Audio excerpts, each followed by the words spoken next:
శ్రీమాత్రే నమ. జై గురు దత్తాత్రేయ నమ. దీర్ఘకాలిక సమస్యలకు 100% ట్రీట్మెంట్ గ్యారంటీ. 20 సంవత్సరాల ఎక్స్పీరియన్స్ కలిగిన అంతర్జాతీయ హోమియో వైద్యులు డాక్టర్ బెల్లంకొండ నాగేశ్వరరావు గారి ఆధ్వర్యంలో హోమియో ద్వారా 100% ట్రీట్మెంట్. For appointments 8121998560. మీ ఆరోగ్యం మా భరోసా. ఈ వీడియోలో మనం వృశ్చిక రాశి వారు జీవితంలో అదృష్టవంతులుగా మారాలంటే ఏ నియమాలు పాటించాలి, ఏ గ్రహాన్ని పూజించడం వల్ల, ఏ రత్నాన్ని ధరించడం వల్ల వాళ్ళ జీవితం హ్యాపీగా సాఫీగా సాగే అవకాశం ఉంటుంది అన్న విషయాన్ని మనం ఈ వీడియోలో పరిశీలిద్దాం. ఎవరికన్నా ఒక జాతకుడికి జాతకం అదృష్టకరంగా ఉండాలంటే వారి యొక్క జన్మించినప్పుడు జన్మ జాతక ప్రకారం వారికి అనుకూలమైనటువంటి దశలు జరుగుతూ ఉండాలి. అదే జాతకంలో ఎన్ని యోగాలు ఉన్నప్పుడు కూడా అనుకూలం కాని దశలు జరుగుతున్నప్పుడు కంపల్సరీగా జాతకుడు ఎన్ని యోగాలున్నా ఎంత సహకారం ఉన్నా కూడా జీవితంలో రాణించలేకపోవడం, డౌన్ఫాల్ రావడం జరుగుతుంటుంది. అయితే వృశ్చిక రాశి వారికి ఏ దశలు యోగిస్తాయి, ఏ దశలు వ్యతిరేక ఫలితాన్ని ఇవ్వడం జరుగుతుంటుంది అన్న విషయాన్ని తెలుసుకుంటే మనం జీవితాన్ని ప్లాన్ చేసుకోవడం జరుగుతుంటుంది. వృశ్చిక రాశిలో జన్మించి వృశ్చిక లగ్నం కూడా అవ్వచ్చు జన్మించిన వారికి కుజుడు రాశ్యాధిపతిగా ఉండడం జరుగుతుంటుంది. అలాగే మిత్రగ్రహాలైనటువంటి గురువు, చంద్రుడు, సూర్య భగవానుడు ఈ 4 గ్రహాల యొక్క దశలు వచ్చినప్పుడు జాతకుడికి 100% జీవితం సక్సెస్ఫుల్గా ఇంప్రూవ్మెంట్ వెళ్తూ ఉంటుంది. అదే శుక్ర మహాదశ, శని మహాదశ, బుధ మహాదశలు వచ్చినప్పుడు ఖచ్చితంగా జాతకుడు దానికి తగినటువంటి ప్రభావాన్ని బట్టి ఆ గ్రహాలు ఉన్న స్థాయిని బట్టి కొన్ని ఇబ్బందులు ఖచ్చితంగా ఎదుర్కోవడం జరుగుతుంటుంది. అయితే రాహు, కేతువులు అవి వాటి స్థాయిని బట్టి ఉన్న రాశులను బట్టి ఇస్తాయి తప్ప దాన్ని పక్కన పెడితే ఈ వృశ్చిక రాశి వారికి మరి జన్మించినప్పుడు సాధారణంగా ఎలా ఉంటుందంటే విశాఖ 4వ పాదంలో 1, అలాగే అనురాధ, జ్యేష్ఠ. అంటే ఇందులో జన్మించిన వారికి ఎలా ఉంటుంది, విశాఖ 4వ పాదంలో జన్మిస్తే కేవలం ఒక 4 సంవత్సరాలు గురు మహాదశ నడిచి బాగుండి దాని తర్వాత వచ్చే 19 సంవత్సరాలు శని మహాదశ, దాని తర్వాత వచ్చే బుధ మహాదశ 17 సంవత్సరాలు, ఇంచుమించుగా కంటిన్యూగా 36 సంవత్సరాలు జాతకుడు స్ట్రగుల్ పడవలసి ఉంటుంది. సో అలాగే అనురాధ నక్షత్రంలో జన్మించిన ప్రారంభమే శని మహాదశలో పడుతుంది. సో దానివల్ల బాల్యం అంతా కూడా స్ట్రగుల్, సరైన ఎడ్యుకేషన్ లేకపోవడం, చిన్నతనంలోనే బాధ్యతలు మోయవలసి రావడం జరుగుతుంటుంది. అదొక 19 సంవత్సరాలు, కొన్ని సుమారుగా అటు ఇటు 19 సంవత్సరాలు, ఇలాగా ఈ 17 సంవత్సరాలు. పోనీ జ్యేష్ఠ నక్షత్రంలో జన్మించాం అనుకుందాం. సో అది కూడా జాతకుడికి 17 సంవత్సరాలు ఈ బాల్యంలో బుధమాదశ వచ్చినప్పుడు కూడా మరి ఈ లగ్నం వారికి, ఈ రాశి వారికి అనుకూలత లేకపోవడం వల్ల ఇంచుమించుగా 15-16 సంవత్సరాల దాకా ఇబ్బంది పడతాడు. దాని తర్వాత వచ్చినటువంటి కేతు మహాదశ, సో అది ఒక విధంగా ఇబ్బంది పెడుతూ ఉంటుంది. దాని తర్వాత శుక్ర మహాదశ, అది కూడా.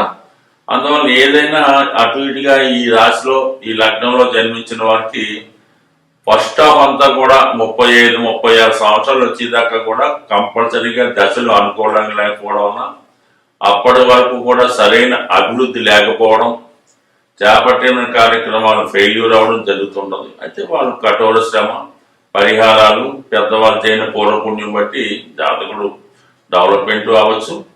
మరి కొన్ని స్థాయిలో మనం చెప్పిన విధంగా అంటే ఎందుకు మనం సక్సెస్ కాలేకపోతున్నాం, ప్రారంభ జీవితం అంతా ఎందుకు ఈ విధంగా ఉండబోతుంది అన్నదానికి ఈ దశలు కొంతవరకు కారణం అవుతాయి. కాబట్టి ఏ దశ జరుగుతున్నప్పుడు ఆ దశకు సంబంధించిన పరిహారం చేసుకోవడం, ఆ గ్రహానికి శాంతి చేసుకోవడం, దానికి సంబంధించినటువంటి నియమాలు పాటించడం వల్ల యోగించే అవకాశం కూడా 100% ఉండదు. అంటే జ్యోతిష్ శాస్త్రం ఉన్నది ఏంటంటే మన జాతకంలో ఉన్నటువంటి మైనస్ని కష్టాలని ఇబ్బందులను తొలగించుకోవడానికి, సరైన పరిహారం పాటించడానికి, సరైన జాగ్రత్త తీసుకోవడానికి మాత్రమే జ్యోతిష్ శాస్త్రాన్ని మనం ఉపయోగించుకోవాలి తప్ప అందులో ఉన్నది ఉన్నట్టు జరిగిపోతే ఇంక శాస్త్రజ్ఞులు కూడా అక్కర్లేదు. కాబట్టి కంపల్సరిగా ఎప్పటికప్పుడు దశల్ని పరిశీలించుకుంటూ దానికి తగిన పరిహారాలు చేసుకుంటే ఏ దశ అయినా సరే జాతకుని అభివృద్ధికరంగా తీసుకెళ్ళడం జరుగుతూ ఉంటుంది.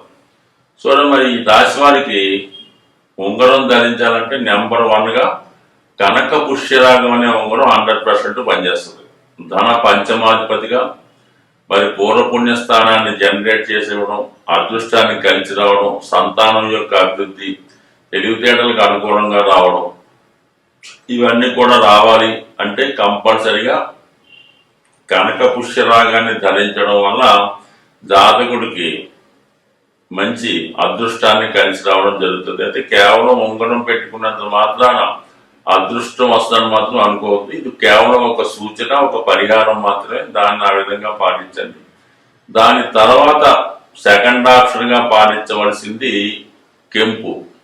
దశమాధిపతిగా మంచి అనుకూలమైనటువంటి సూర్య భగవానుడు మిత్రగ్రహం అవుతూ ఉంటాడు కుజ భగవానుడికి. అందువలన వీళ్ళు మరి రాజకీయ రంగంలో ఉన్నవాడు, అలాగే స్వతంత్ర వృత్తిలో ఉన్నవాడు, వైద్య వృత్తిలో ఉన్నవాళ్ళు కెంపు ధరించడం అన్నది 100% అడ్మినిస్ట్రేటివ్ రంగంలో బాగా పైకి వచ్చే అవకాశాలు ఉంటాయి.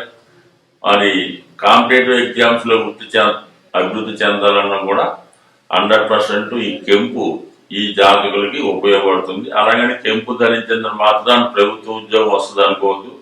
తగు విధంగా సూర్య నమస్కారాలు చేసుకుంటూ సూర్య భగవాన్ని ఆరాధించుకుంటూ ఆ విధంగా పరిహారం చేసుకోవడం వల్ల జాతకంలో కూడా యోగం ఉంటే జాతకుడు దాన్ని సాధించగలుగుతూ ఉంటాడు, కొద్దిగా అదృష్టం కలిసి వస్తే.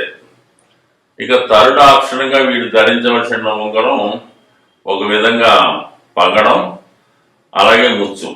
మరి పగడం ఉంగరం ధరించడం వల్ల ఈ రాశి వారికి షష్టాధిపతి అవుతూ ఉంటాడు కాబట్టి చాలా సందర్భాల్లో అది ధరించకపోవడమే మంచిది. దానివల్ల శత్రువులు పెరగడం, జాతకుడికి అధికమైన కోపం రావడం, మిత్రులు కూడా శత్రువులుగా మారే సూచనలు ఉంటాయి. అయితే కొన్ని ప్రత్యేక సందర్భాల్లో కోర్టు సమస్యల్లో ఇరుక్కున్నా, విశేషమైనటువంటి రుణ బాధలు పడుతున్నా, అన్నదమ్ములతో విభేదాలు ఉన్నా టెంపరీగా పగడం ఉంగరాన్ని ధరించడం వల్ల కొంతవరకు ఇటువంటి శత్రువులపై విజయం, కోర్టు సమస్య నుంచి విముక్తి లభించే అవకాశం ఉంది. సో అది టెంపరీగా ధరించడం మంచిది. దాని తర్వాత ముత్యం. ఇది చంద్రుడు ఇదే రాశిలో నీచ పొందుతూ ఉంటాడు, పైపచ్చి ఈ రాశి వారికి బాధపడు. అందువల్ల స్త్రీలు కంపల్సరీగా ముత్యం ధరించాలి. ముఖ్యంగా గైనిక్ సంబంధించిన ప్రాబ్లంతో ఉన్నవాళ్ళు, మాతృ సంబంధించిన సమస్యలతో ఉన్నవాళ్ళు, మనశ్శాంతి తక్కువగా ఉన్నవాళ్ళు ముత్యం ఉంగరాన్ని ధరించవచ్చు. దానివల్ల పెద్దగా అపకారం అయితే జరగదు, కానీ అది స్త్రీలకి బాగా ఉపయోగపడే అవకాశం ఉంటుంది కాబట్టి వాళ్ళు 100% ధరించవచ్చు. సో ఈ విధంగా ఈ ఉంగరాలు ధరించవచ్చు. ఎట్టి పరిస్థితుల్లో కూడా వీళ్ళు నీలం కానీ, వజ్రం కానీ, పచ్చ కానీ ధరించడం అన్నది ఎల్లవేళలా శ్రేయస్కరం కాదు. 99% మరి గోమేధికం అనే ఉంగరం కూడా ధరించడం కాదు. ఇక రంగులు అనుకూలించాలంటే పసుపు రంగు చాలా అనుకూలంగా ఉంటుంది, ఆరెంజ్ కలర్ చాలా అనుకూలంగా ఉంటుంది. సో ఈ 2 రంగులకు సంబంధించి ఎక్కువగా వాడచ్చు. సరే, వాహనం అది తీసుకున్నప్పుడు మీకు మామూలుగానే మీకు నచ్చిన కలర్ అయితే తీసుకోవచ్చు, కానీ మరి ప్యూర్ బ్లాక్ అన్నది కాకుండా లైట్ బ్లూ లేదంటే అలా లైట్ కలర్లో తీసుకోవచ్చు. అది ఆ విధంగా పాటించండి.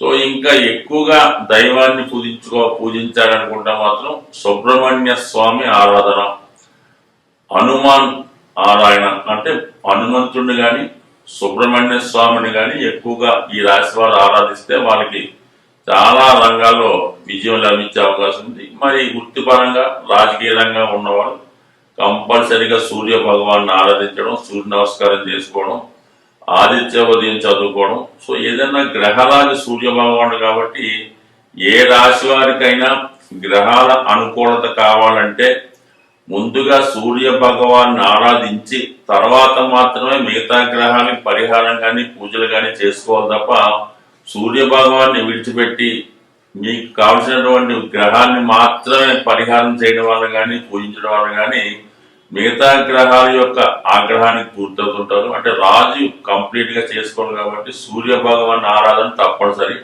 ఒక్క సూర్య భగవాన్ని చేసుకొని మిగతా గ్రహాలని ఆరాధించకపోయినా పర్లేదు, కానీ సూర్య భగవాన్ని మాత్రం ఆరాధించకుండా మిగతా గ్రహాలు ఆరాధించడం వల్ల ఫలితం శూన్యం, ఎటువంటి ఫలితం రాదు.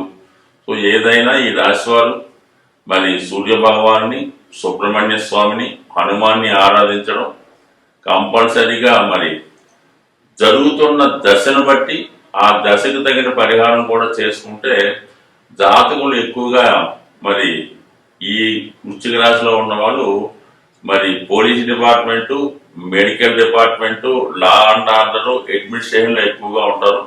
స్వతంత్ర వృత్తిలో ఉన్నవాళ్ళు రియల్ ఎస్టేట్లో ఉండే అవకాశం ఉంటుంది. కాబట్టి ఈ రంగాల్లో రాణించే వాళ్ళు ఆ దశను బట్టి ఆ గ్రహాన్ని పూజించుకోవడం, నిరంతరం సూర్య నమస్కారం చేసుకుంటే 100% వీళ్ళు ఏ రంగంలో అయినా సరే